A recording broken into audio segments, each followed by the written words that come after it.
Welcome to Has Academy channel. In today's video, we are going to be talking about the building success for a legend. And today's legend is my favorite.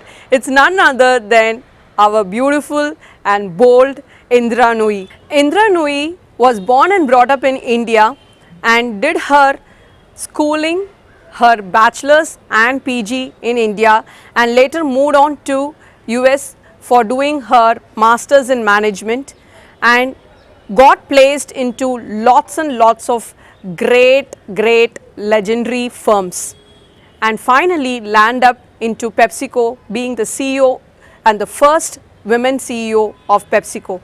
So here is what her achievements include.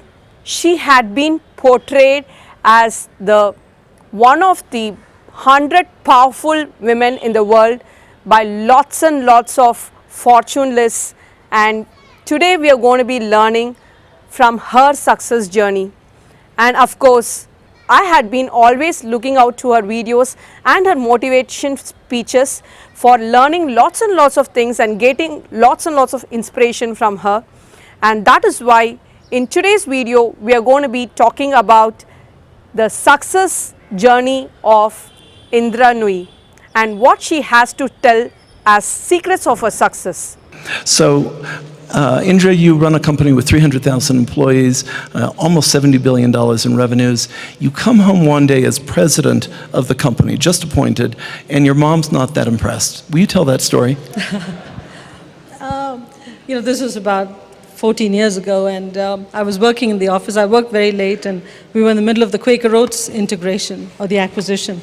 And I got a call at about 9:30 in the night from the existing chairman and CEO at that time, and said to me that, Indra, we're going to announce you as president and put you on the board of directors of PepsiCo. I mean, I was overwhelmed because, look at my background, where I came from.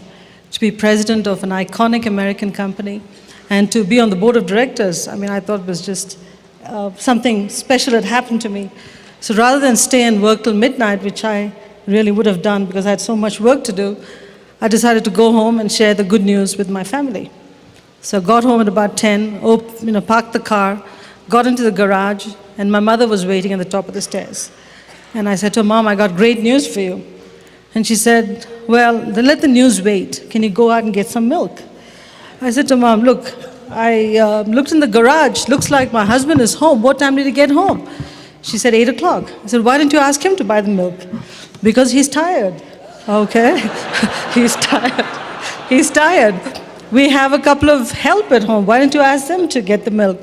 She said, because I forgot.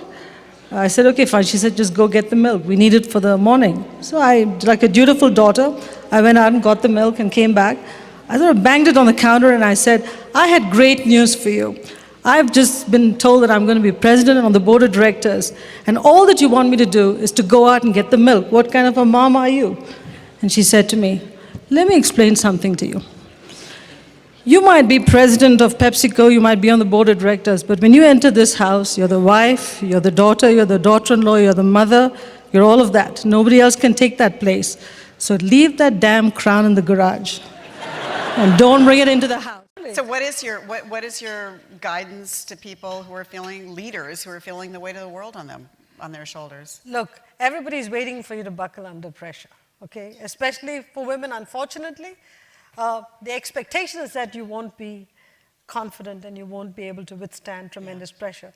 So when you have to go through all the pressure, act as if you're confident, you're absolutely in control. And if you really do need to scream or have a good cry, which I did now and then, I locked my room and I said to my secretary, don't let anybody in here for 15 minutes. Did you cry? Yeah, sure. You cried. Okay, I want to know that. Okay. Out of frustration. Frustration, yeah. And then put the makeup back on.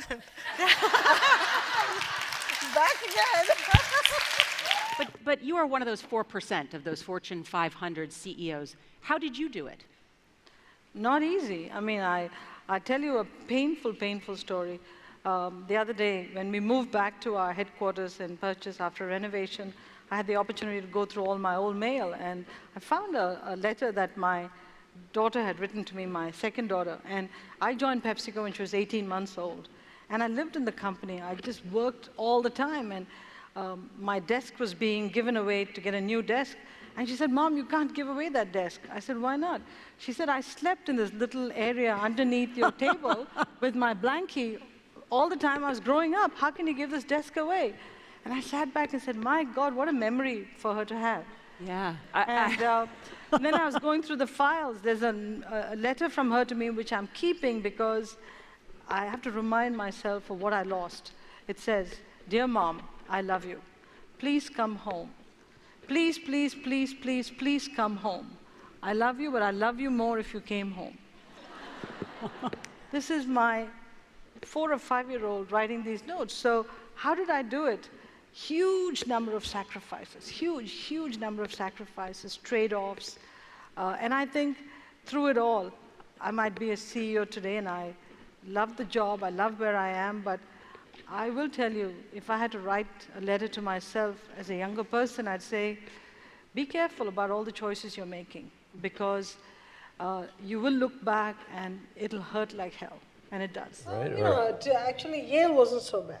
When my sister got into business school in India, which was the first time somebody was leaving home, my mother said, hey, you can't leave home unless you're married, because girls don't leave the home until you're married. So let's get you married and get you out. And my sister was only 17 or 18.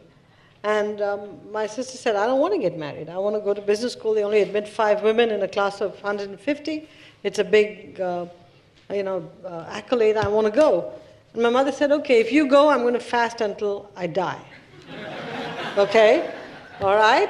But my grandfather and my father said, hey, your fees has already been paid. We've already sent the advance in. Don't worry about your mom. If anything happens to her, we'll take care of you. Wow. All right? 24 hours later, mom has broken the fast. My father and grandfather are dead, but my mom's still around. Thank God.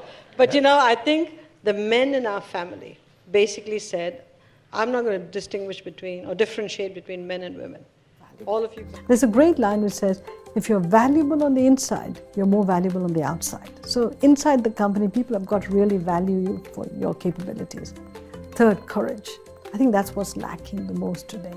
If you really feel strongly about something, have the courage to defend what you're suggesting, because if we have more courageous people who stand up for their ideals and their values, I think companies and societies will become a better place. I hope today's video on building success had lots and lots of learnings for you and key implementation strategies that you can plan to implement right away in your life.